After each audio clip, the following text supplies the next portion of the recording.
everybody. I am honored. I cannot explain to you how deeply I am honored to have with me Professor Cerfolio. She has done such amazing work, and please look into her incredible bio on the speakers page. And I'm just going to jump right in and start bothering you with questions. Okay, Professor? Great.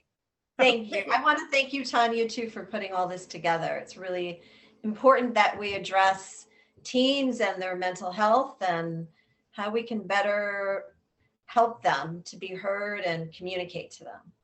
Yes, I agree. Thank you.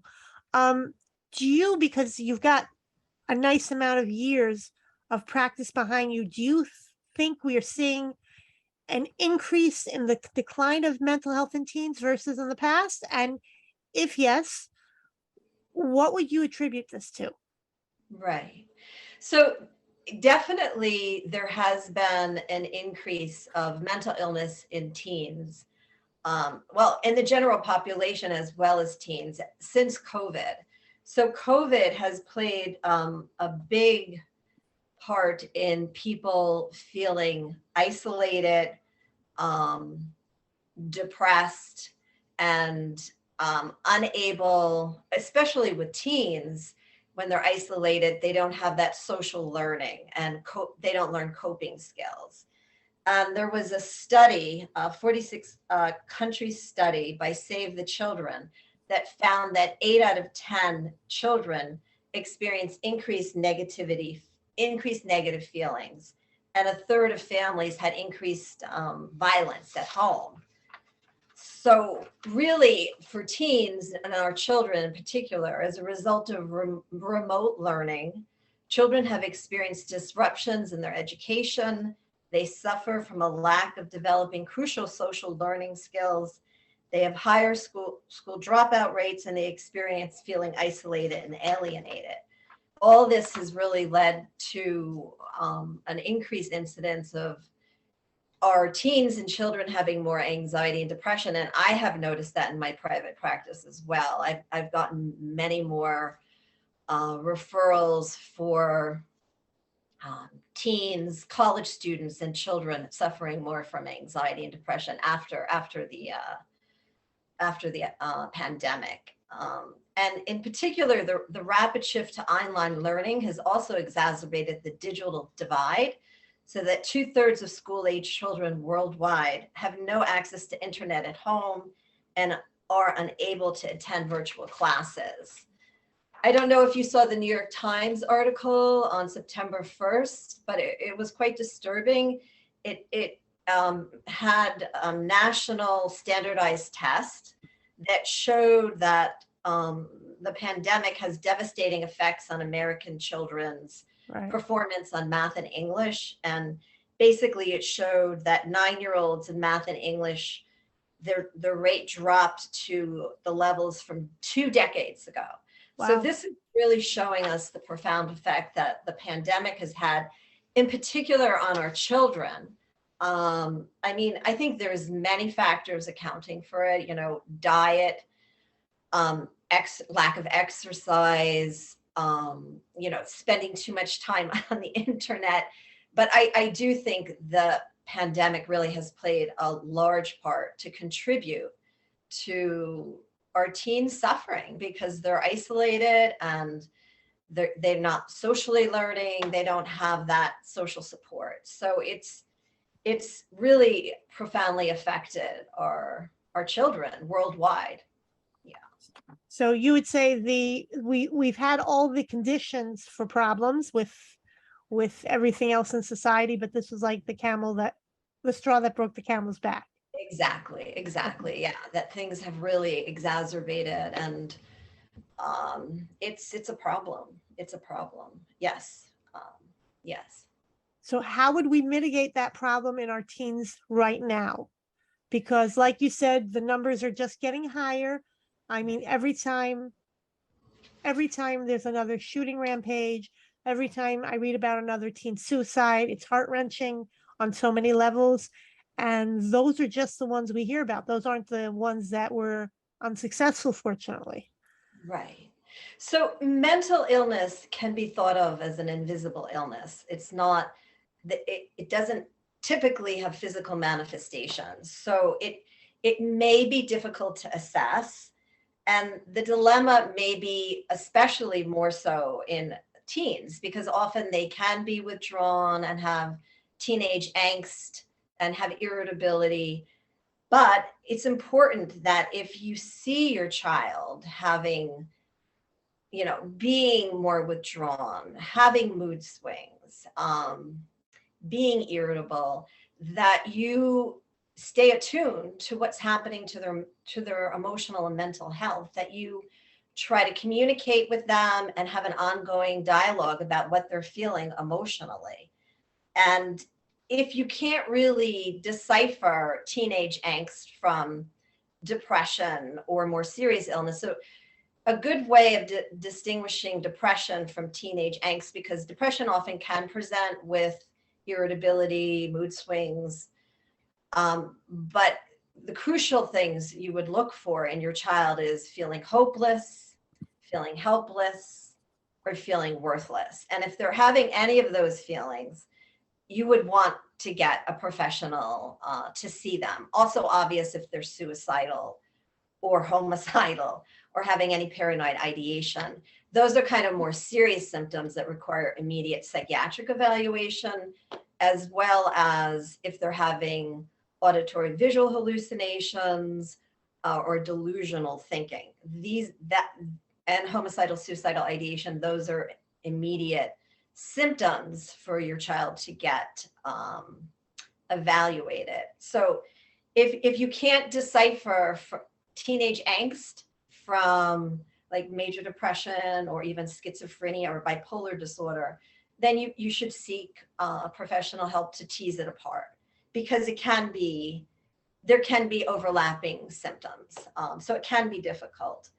But I also think, and I want to mention this, that warning signs to indicate securing vital psychiatric treatment, or if your child becomes ostracized, is being bullied, has a sudden change in personality, or has symptoms of depression or anxiety.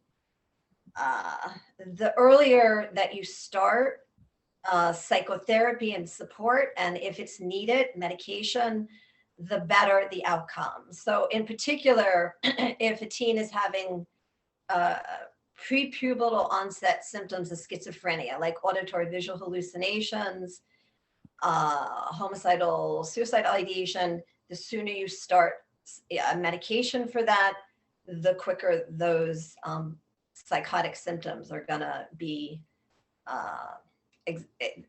go away, and the better the resolution of those symptoms. But also on a micro level, I think it's important just to consider daily life in our families. And I think it's so important that we look at how we communicate with each other. Do we model and do we have loving respect for each other? Can we honestly assess our ability to communicate and listen to each other? How many times do we have to win in our daily conversation and dismiss oppositional opinions, which is so often modeled for us in our Congress here in our country? Have we discussed with our children the meaning of what it is to be a good person and what the meaning of virtue involves? Do we ourselves value virtue? How many times have we disregarded what our children said because we were too busy, too tired, or felt it was too threatening? And I don't mean this as a condemnation, rather as a wake-up call for all of us to take inventory of how we can better relate and be present to our children.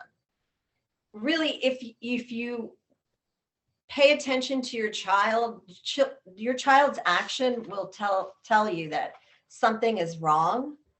I myself, by the age of 18, I had ready to learn not to talk to my family about how depressed I was when I broke up with my first boyfriend. Although my parents were college educated, they weren't emotionally or psychologically minded. And they didn't believe in being depressed or getting psychiatric treatment, which they thought was for weak people. We just had to work through it. What?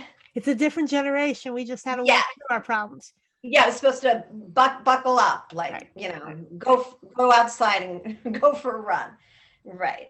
So I became withdrawn. I lost about 20 pounds, and my family never noticed my loss, my suffering, any of it.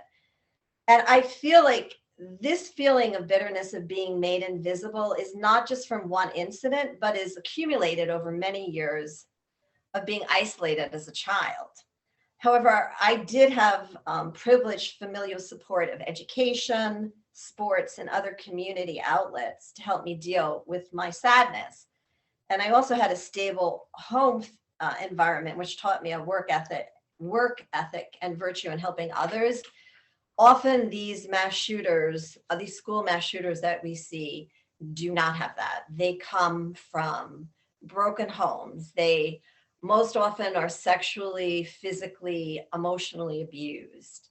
Often they are in some type of treatment, and unfortunately, the school mass shooters that we studied, their parents stopped the treatment because they thought, yeah, they thought that they were doing well enough. They stopped medication and they threatened their child to go to military school, or they just dismissed, their symptoms completely. Teenagers coming to parents. So I could go into that a little bit about the school shooters and the specific problems, like by examples, if you want. Okay. Yeah. So, okay. And you feel this is all increased due to why we're seeing, I'm sorry, you feel that we're also seeing increased shootings in society as a whole because? So there's increased incidence of there's increased incidence of violence since after the pandemic, and sadly, school shootings have returned to pre-COVID levels. Federal data reports show that school shootings in 2020 to 2021 soared to the highest number in 2 decades. And it's gun violence and school shootings are a uniquely American epidemic. Guns are the leading cause, unfortunately, of death among American children and teens. 1 out of 10 gun deaths are aged 19 or younger. The United States has had over 2,000 school shootings since 1970, and these numbers are increasing. Alarmingly, 948 school shootings have taken place since the tragedy of Sandy Hook Elementary School in December of 2021. So there's a lot of factors that have contributed to this, but one is isolation of our teens that had happened during the pandemic, and the feeling of not being able to sit with yourself and your thoughts, and to have, so like solitude, in an Eastern spiritual sense, is the ability to be able to sit with yourself and your thoughts, to be able to meditate, to have a sense of self. And that's very different than when you feel isolated and alone. So what's happened as a result of the pandemic, unfortunately, is a lot of people, because they weren't able to get out, Right.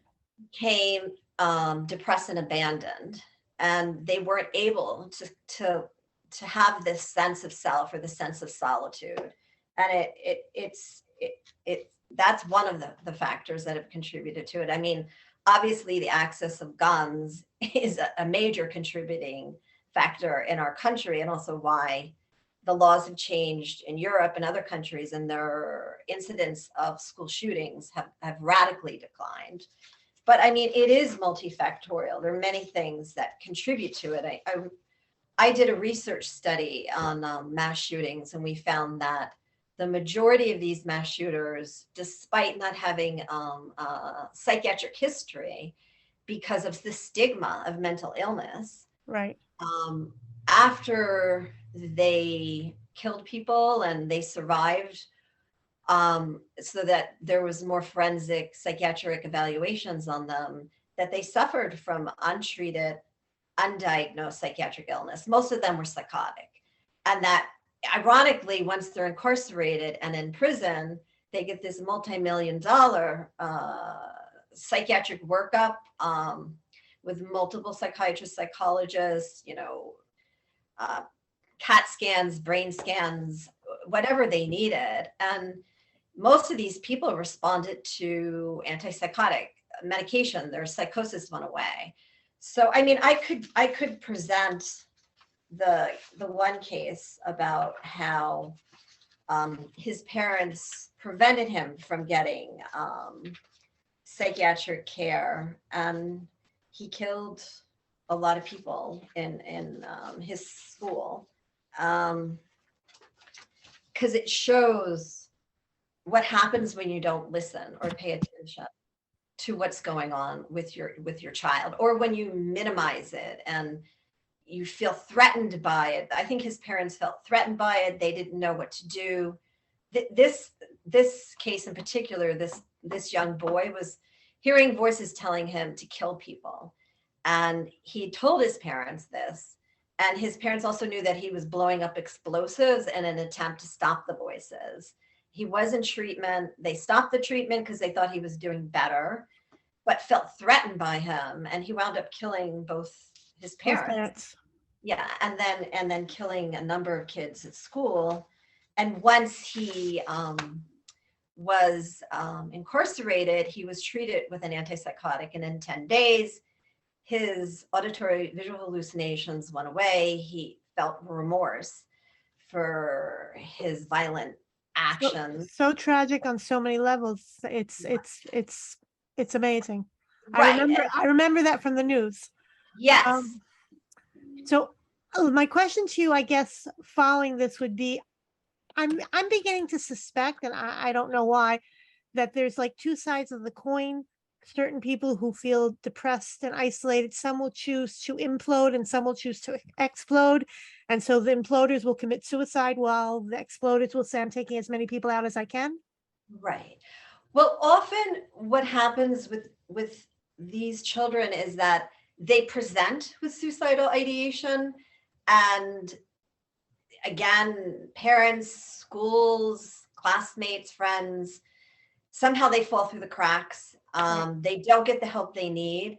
And it can be, so both suicidal and homicidal ideation is destructive impulses. And what happens with 50% of these kids is that it becomes homicidal mass school shootings, unfortunately. And I think that there's stigma of mental illness, which contributes, as well as a sense of humiliation. They're bullied.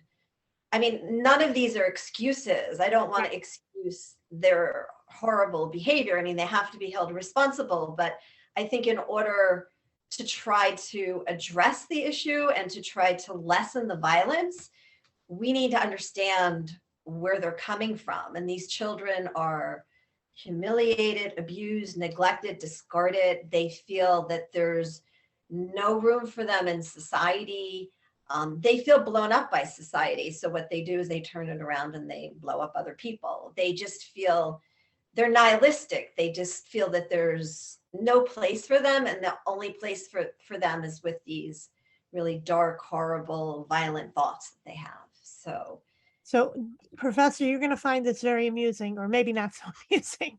I've been working with a gentleman in England, and I guess he needs an antipsychotic, and he's an adult.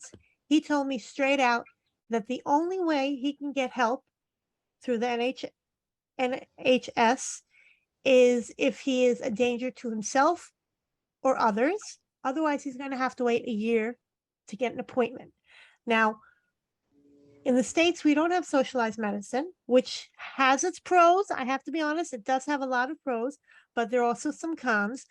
What can we do as parents? How can we, I don't know, build an apparatus or put stress on the political powers that be, that more attention is being paid to the mental health of children, so we can limit the bullying and make these early interventions so that we don't have more teen suicides, more rampant shootings, and possibly healthier teens in general.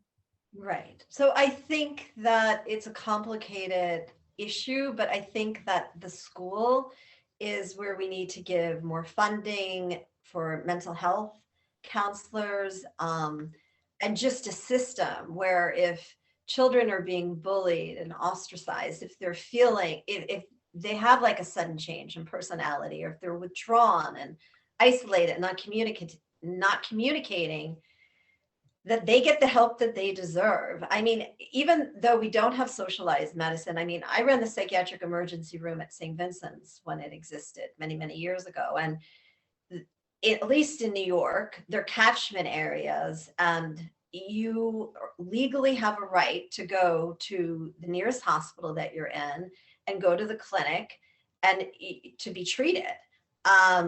So there are resources. I think part of the problem is that often these parents of these mass shooters feel overwhelmed. Mhm. They're not psychologically minded. Often they've been abused and neglected, and they don't know how to reach out for help. They don't know how to get the help that they need, the parents need, as well as the children. And it's tragic what happens, because often these kids are telling their parents, I have these thoughts about, wanting to shoot people, to kill people, and the parents don't listen, or they don't know how to respond, or it threatens them. And So they take the ostrich approach instead of getting help. right. So it's really, if your child tells you they're being bullied, trust them, believe them. If they say someone in school is being bullied, trust them, believe them. I mean, what your child is telling you needs to be taken seriously. I mean, I think it's more creating an atmosphere of respect, of inclusion, and of communication, and staying attuned to what's going on with your child's mental health. And in so many instances here, these parents of mass shooters were checked out. They didn't know how to respond, felt threatened, or dismissed their child's complaints, didn't get them help, or stopped psychiatric care, stopped medication.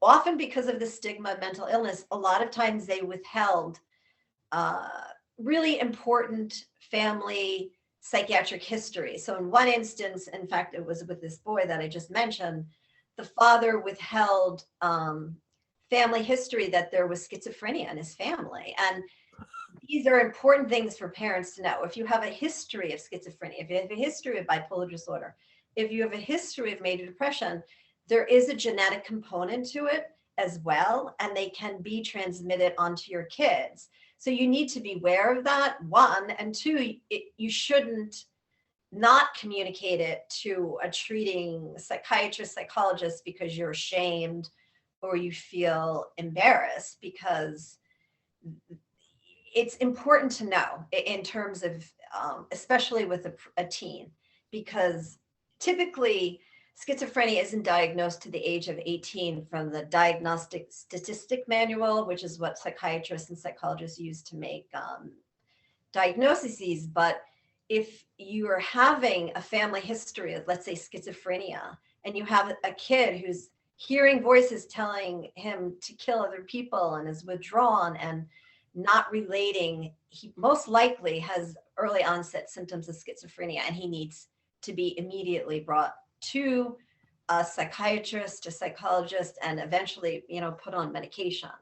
And I'm not a big proponent of medication. I mean, I'm a psychoanalyst, even though I'm a psychiatrist, and but medication does work when it's needed, and in instances of psychosis or suicidal, homicidal ideation, it's imperative. So there is the need for medication when it's That's severe an issue. a severe mental illness. Yeah, like psychosis. So now if we have, let's say, families who are dysfunctional for whatever reason, okay, and they're not dealing with the issue as they should, we should also be able to expect maybe even the school counselor to pick up on certain issues and maybe able to take a few steps. No? I mean, often what happens with most of these kids is that they do get identified, like even by other kids online. They'll say, oh, you're the school mass shooter, and they go to the school counselor and they fall through the cracks. So That's yeah, it should be that the school counselor gets them the help, but so often what happens is they do see the school counselor. It's even brought to legal, like to police enforcement, and often the kids fall through the cracks. So it's complicated, and I really feel like it's the parents who need to advocate for their kid to get the help that they need, because these kids are falling through the crack, or it's just, one person reaching out. I had an incident in high school where there was a girl who was very heavy, and she was bullied, she was mocked, and she was really angry. And looking back, I think that she had bipolar disorder, Mhm. because she was, well, for a lot of reasons. And she had a brother who was withdrawn. To me, it seemed like he was responding to internal stimuli, like he was hearing voices. And neither one of them ever got any psychiatric or psychological care. Uh, and she wanted to show me something. So I was running late to class, but I just saw, like, I saw in her eyes and I felt in her soul like this, she was like desperately agitated. So I went into the girls' room in a stall. She pulled out a loaded pistol that she Wow. said was your father's, and she asked me what to do with it. And I think in part because I also was angry, because I felt somewhat invisible as a kid. I think that's why she came to me. And I told her, I won't say her name, but you need to bring the gun back to your father, and like everyone needs to be safe. You need to be safe, and everyone else needs to be safe. And I'd like to think that, because she came to me and I listened to her and I empathized with her, that it made a difference in her not, using the gun. And I'm sure it did. yeah, I'm sure it did. Now, on the other hand, Professor, let's say our children have been exposed, God forbid, to one of these awful events. right. What can we do? I'm a big proponent of improving resilience, but how would you say we should improve the situation for them when they've been exposed to trauma? Yeah. So for anyone that has experienced any of this, I'm not saying to force them, but, talk to them, communicate with them. I think that they should have support, like mental health support, that they should be encouraged to talk about the trauma. Um, Parents should make room to talk to them about what they've experienced. As it's difficult I work with traumatized patients, and it is difficult because you don't want to force them to talk about the trauma, because that will not happen. You have to be willing and open and able to be there when your child wants to talk about it. So it's like a balancing act, right? It's staying attuned to them and being there to talk to them about the trauma and to get them help, but not to be intrusive or to force them to talk about it, because that will not work, especially with a traumatized person, because often, just the way that trauma is stored in our central nervous system, it's stored more visually, it's stored non-verbally. So often people that have traumatized will have nightmares, or will have flashbacks, or will somatize an area in their body. Um, and it's because it's non-verbally stored in our brains. So it's being attuned to your kid. It's seeing if they can't sleep right after, or they don't eat, or they're not functioning at school, and having some insight and talking to them and asking them how they're feeling and how they're coping. But really, I think anyone that has experienced a school shooting needs to get as much support as possible, and that often means, talking to someone like me who has experience with working with traumatized people, All or over the world. yes, yeah, yes, yeah.